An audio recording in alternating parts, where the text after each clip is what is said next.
Okay, what's going on, guys? Welcome back to another video. Today's video here for the Apothecary Diaries Season 1, Episode 17. Holy shit. So many episodes of this show down at this point. Last episode was a kind of more one-off mystery once again as we kind of build this Lacan mystery in the background of everything going on. But it was a good episode nonetheless. I don't think I have too much to really comment on it, to be honest. It was wholesome how the father wanted the three sons to come back together, but that is really all it was. It was more a one-off mystery than anything, but we're gonna see where we go from here. This episode's called A Jaunt Around Town, so maybe Mao Mao and Jinchi are gonna go out for a trip, but we're gonna find all that out in this episode nonetheless. So per usual, feel free to check out the Patreon and Discord. Links are in the description below. As far as the Discord goes, we talk about current anime, past anime, current manga, past manga, and have non-anime conversations as well. And as far as the Patreon goes, you get exclusives and uncut to my reactions, so feel free to check out either of those of your own will. Further ado, let's hop straight into the Apothecary Diaries Season 1, Episode 17. At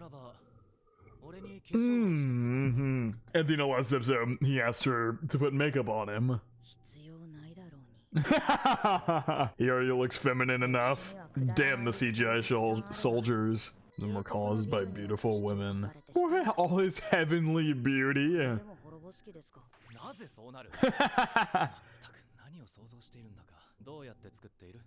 Didn't she say she makes him...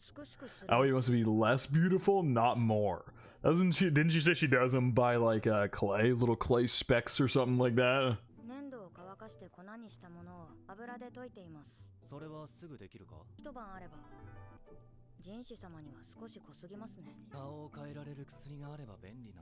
A drug that can change faces?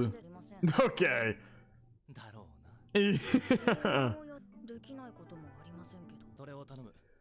Interesting. Look like a completely different person. Is this what he wants to look like? Look like a commoner so he can go out with Mao Mao? Is that what the whole A Jaunt Around Town? Is that why the episode title is what it is? That makes sense. If I'm doing it, I'm going all the way. Okay. I love how she very frequently comments on the cold every single episode as of late. Even early in this show, like episode 11 and 12, she was commenting. I say early, that was pretty recently. Episode like 11 and 12, she always comments on the cold. I'm sure they're gonna be beautiful all day.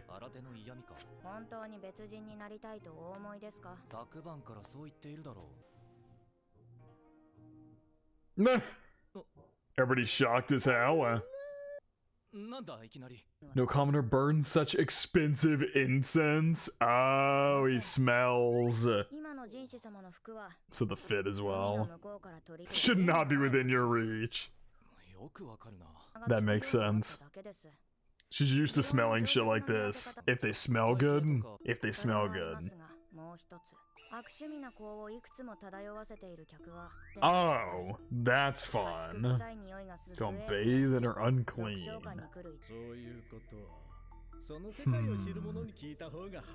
Is he gonna think to maybe try to question the Verdigris house? Haven't been washed yet and still smell. You're gonna force Jinchi to wear sweaty clothes. Was the sheen of his hair and roughness and roughens the texture. I see. So she's gonna make his hair look less perfect. Damn. Why'd she sound... The voice acting there was interesting. And she put him in a little bun. Okay, seriously, the voice acting there sounded interesting. I can't be the only one who heard that, right?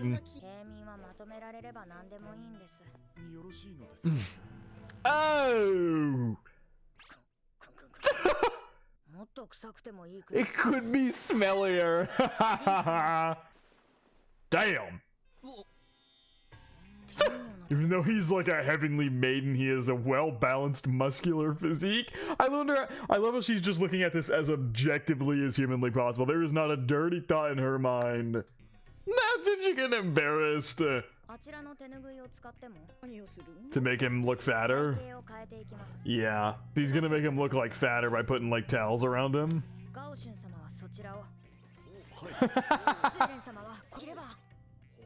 He looks bigger. He looks like a totally different person. Holy shit. Based on that awkward body is quite strange, yeah. There's still more! Suntan complexion like a commoner. So needlessly beautiful even to the touch. Damn, Mama can just not stop complimenting this man. Even if she's doing it like objectively. Not any trace of facial hair, nor any pores for that matter. Oh no, she does have his eyes closed. She's gonna fucking put actual like feminine makeup on him. Oh my god, it's the one she had to wear when he picked her up.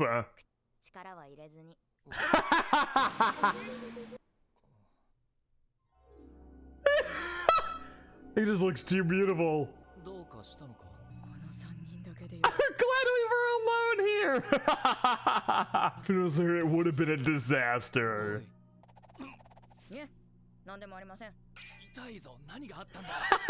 Nothing happened.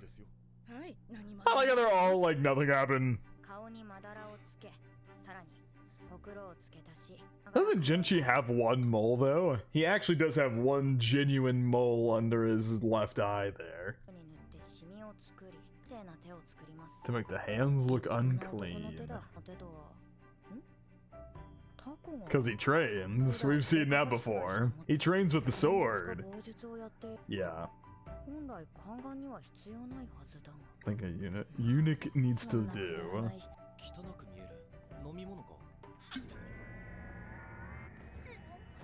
That smells terrible. Licking it like you're wetting your lips. She's literally gonna change his voice.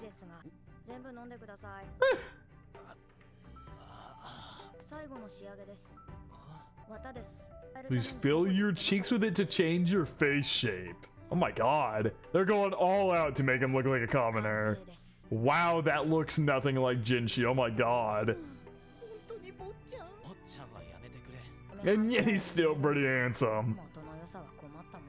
It's just so funny, she just constantly, I guess because she grew up in a brothel, she's constantly objectively looking at people's attractiveness and things like that. But it's also, once again, Mao Mao's kind of, what did I call it before? I forget what I called it, but it's her mentality that like, because she's a commoner, she can never ever even remotely fall in love with someone of Jinchi's status and things like that, and she doesn't think there's any way he would do the same to her because of the vast differences in their statuses and things like that. So she just never even considers the possibility of something like that occurring. So she's able to look at stuff like that objectively. The only time she's ever blushed at Jinchi was when he did the indirect kiss thing. That's the only time she's ever blushed at him. Jinchi's going with you.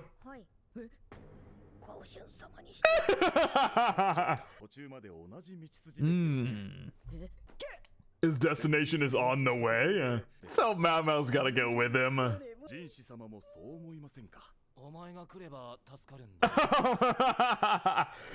Jinchi likes the idea too.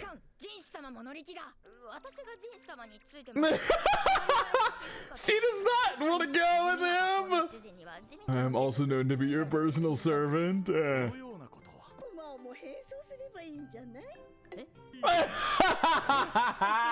Oh my god. Completely different from your usual appearance, right?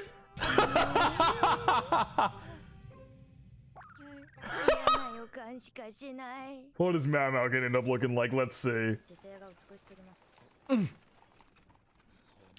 Oh.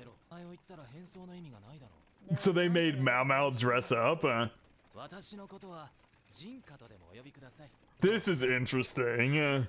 So they dressed Mao Mao up, but made him look like. I'm curious who he's going to speak with that he needs to look like a commoner. Is he going to the Vertiger's house? I feel like I don't know. Maybe he's going there to question them about what Lock-On said, but I don't know what his mission is here.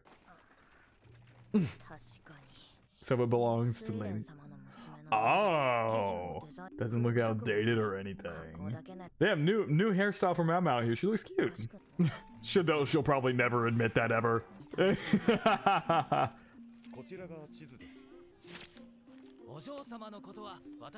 Yeah, Jinchi's gonna treat her like she's the master in this situation. That's how we're doing this. Jinchi's gonna be like her servant.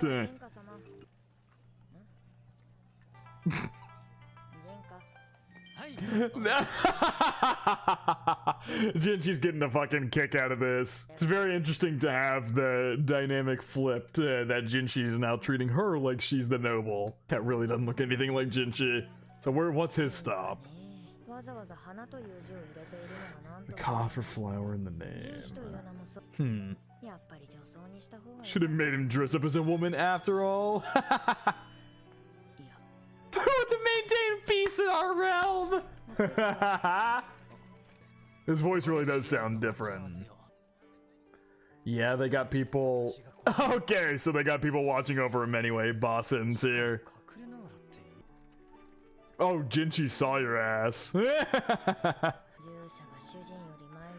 The attendant walking in front of the mistress. He's a lot to learn, yeah.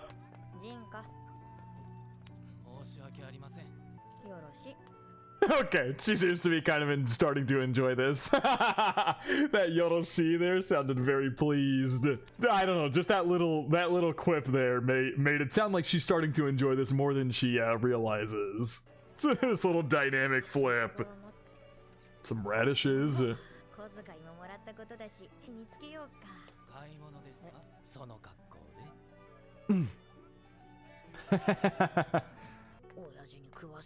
wanted to feed my dad. Aww. An apothecary second to none. Was in the miserable sack despite having meant to be a lucrative position. Yeah, and he also got kicked out of the rear palace, which, like, it's probably hard to find any sufficient work after that, even if he could just be working in the brothel district here. People would probably pick him up in an instant for jobs and stuff like that. And the old lady would probably force feed him something. Go. What's the matter, Jinchi?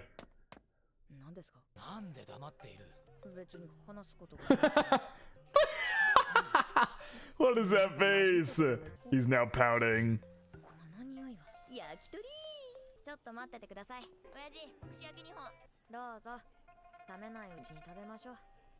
Look at. Whoa! That's a pretty genuine looking smile there. Yeah, he made sure to grab her hand and everything. She's happy because she's getting to eat this food. That's why she's happy. But you don't see a lot of those genuine smiles from Mao Mao. Said this before in an earlier episode where the one where she drank the soup and was very happy about that. She's very stoic a lot of the time, very blank faced. But when you see these smiles, it kind of catches you off guard. This is in the OP. Oh, the cotton swabs. Yeah, he's got to spit out the cotton. How long did that shit he drank change his voice for? Or did he have to drink it again before they left? Then I remember at camp, I thought that type of thing was for soldiers, not... She still doesn't realize his actual genuine position. Even Boston's getting hungry over there. There's a suitcase, I just applied persimmon tannin to it. Looking at a bunch of his toys.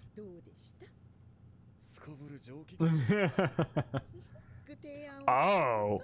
Once the young master found a favorite toy, he would never let it go. They're talking about Mao Mao here? Talking about Mao Mao. He would cry like the world was ending. So I take it the suggestion... Well, I think he was the one who suggested that Mao Mao change her appearance too, and then she was like, oh yeah, that's a great suggestion. So I think that must have been what she was referring to there. To get him to settle down somehow, but then he would just get as attached to that one after that. And Master Jinchi is allowed to have. Ooh. Ooh.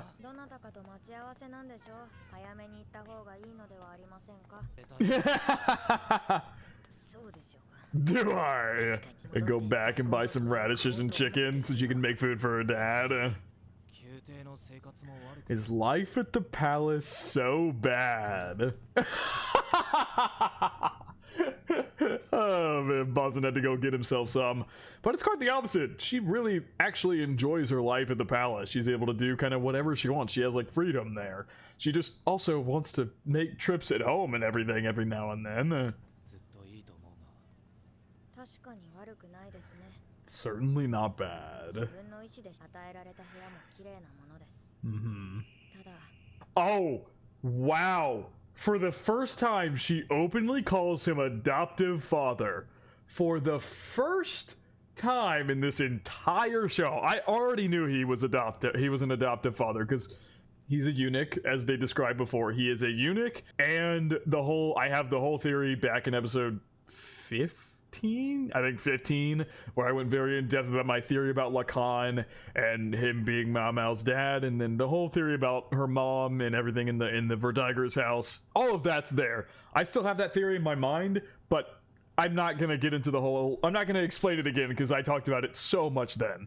So go there if you haven't seen that video if you want to see a more thorough explanation of my theory. But yeah, for the first time, she in this show completely cleanly clarifies, even though it gave all the hints that he is her adoptive father.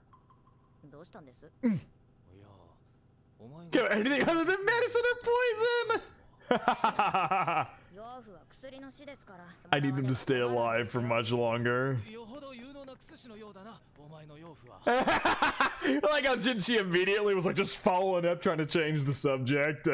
He's going to study Western medicine as well. Little does Jinchi know, well, he actually wasn't the one who birthed Jinchi. Jinchi, because he was forced to go help the Empress Dowager, he did not help Jinchi be born, but he was there when it all occurred. Yes, he is.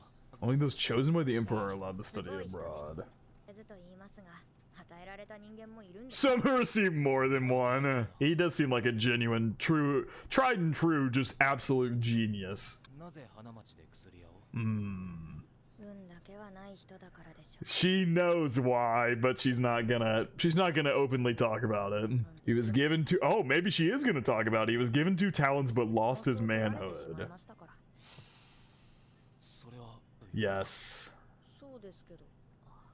Mama realizing she might have said a little too much there. Is Jinchi gonna know who it is? Maybe he heard stories about the doctor who supposedly birthed him because he got switched with the Empress Dowager's child and Duo's child. So maybe they told him like it was the doctor who birthed him, but also once they found out that the babies had gotten swapped, as Mama said, they punished him and then kicked him out. So I don't know if Jinchi would have ever been told about him after that. But maybe the fact here rings a bell, because I mean, if you talk about a eunuch, then yeah, he's probably gonna like try to think about doctors who have been there in the past as eunuchs in the rear palace. I was trying to think about something. Fuck, I had something to say and I completely forgot it. Damn, whatever. The brothel style joke didn't land. No, I think it put him into thought. Study abroad, he was made a eunuch. Oh yeah. I was gonna make sure I was pronouncing that word correctly. I started pronouncing it correctly, but it's been like a week since I last watched the show and I'm forgetting which way you're supposed to pronounce it, if it's eunuch or eunuch. I forget. Hang on. People commented it in like all of my Apothecary Diary videos, so it's fucking somewhere. Okay, someone says it's pronounced a eunuch, so I'm pronouncing it eunuch, I guess. I don't know. Eunuch. I guess that makes sense. He was made a eunuch by the previous Empress Dowager, the former Emperor's mother. Yeah, that makes sense. Did I fail to mention that? Yeah, no, you never did. You've never told Jinchi that before. An inn upstairs from a restaurant. Now I get why he had to disguise himself and everything. You could have just come to... Oh! She thinks he's like going to meet a woman or something. Yes. Oh, the regulars is in like customers.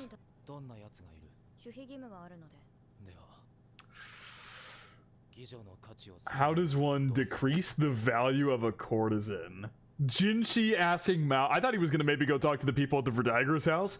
He's asking Mao directly. We still don't know who he's meeting here. It's probably a secret meeting, I would assume, given how he's meeting at like a seemingly lower end brothel house, because Mao immediately assumed he had dressed up as a commoner to go like just sleep with some lady or something. Yeah, oh my god, that face. Whew. Oh my god, that is definitely a scary question to ask somebody, especially because, think about this logically, Mao Mao thinks he's about to go meet a courtesan, and so him asking how do you decrease the value of a courtesan, I mean, there's a couple things that would link up in her mind there, a couple factors that would maybe make her think he's up to some unsavory things here, but he's just, this could cause a bad misunderstanding. There are many different ways, especially with high-class court. Does she really? I mean, maybe she just resolved herself to tell him, thinking he's going to go do what she's going to tell him. Especially with high-class courtesans. And those without. The latter, after debuting, immediately take on customers to sell their bodies.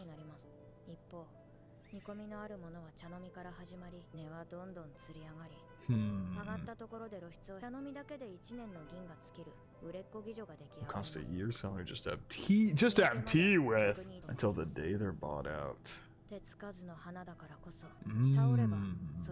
Losing that purity would easily have their value.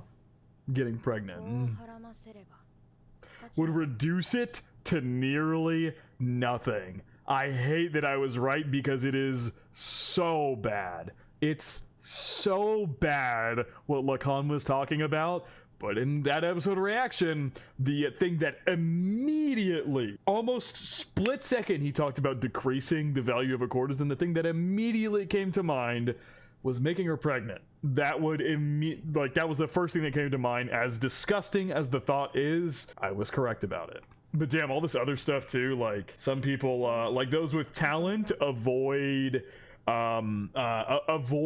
like having sex with people and will do things like tea ceremonies and play games and things like this instead of like sleeping with them.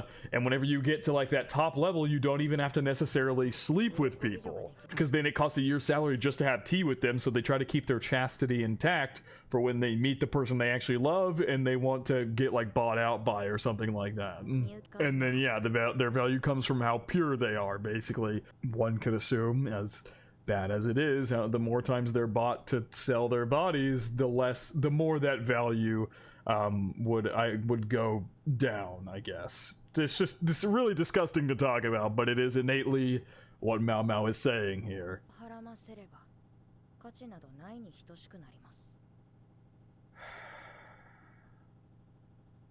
Oh, come on, what the fuck? Well, Jinshi, I wonder if Jinshi was going to this brothel to ask that exact question, but then just resolved himself to ask Mao Mao. Still not sure on that. Maybe he really does have someone he's actually trying to meet here, but whew, man, this is, because now he might have his answer to what Lacan was talking about, what Lacan might have done, aka getting that courtesan pregnant. I'm sure we're gonna get our answers here in the next couple episodes, but great fucking episode. Let's get away from the preview, but it looks like Lacan might be showing up again next episode. Anyway, that was really good. Really good ending sequence there to that episode, proving that my original thought process was correct in a very bad way, in a way that I wouldn't necessarily want it to be. It was correct in that gross to say, the easiest way to make them lose value, the strongest way to do so, would be to make one pregnant, which I don't know if this is a red herring or a misdirect that maybe Lacan didn't actually do that to somebody, but I have my doubts. I don't know. I feel like they're not introducing his character for him to be just a complete piece of shit, but I don't know. I don't know. A part of me wants to believe they're gonna throw in some twist in there that Lacan is actually a good guy and something has happened and maybe him and Mao Mao will get to reconvene, because I wholeheartedly believe that he's Mao Mao's dad. They have the exact same eyes and just different hair, which you could assume Mao Mao got from her mom, because the flash of the courtesan that he was talking about back in episode 15, identical to Mao Mao in regards to the hair color. But I'm pretty firm in that theory that that's probably correct, but I need an explanation as for how and what actually happened. Did he actually forcefully impregnate her and many things like that? It would maybe explain Mao Mao's strong distaste for both her mom and her dad. If maybe she knows that that Lacan forcefully impregnated the mom, and then the mom, out of spite because she was forced to give birth to a baby she didn't fucking want, maybe she tried to hurt Mao Mao. I mean, I talked about this once again extensively in episode 15, but they're in the scene in episode 9 where there's a flash of a woman like holding a knife that we still haven't seen yet. Who's to say she didn't try to fucking kill Mao Mao or something because she was forced to have a baby she didn't want? So there's so many layers to this situation that I feel like we're going to start diving into here as we get into the next couple episodes. But I think that is going to wrap it up from reaction to the Apothecary Diaries, episode 17. Hope you guys did enjoy, and I hope you all have a good day.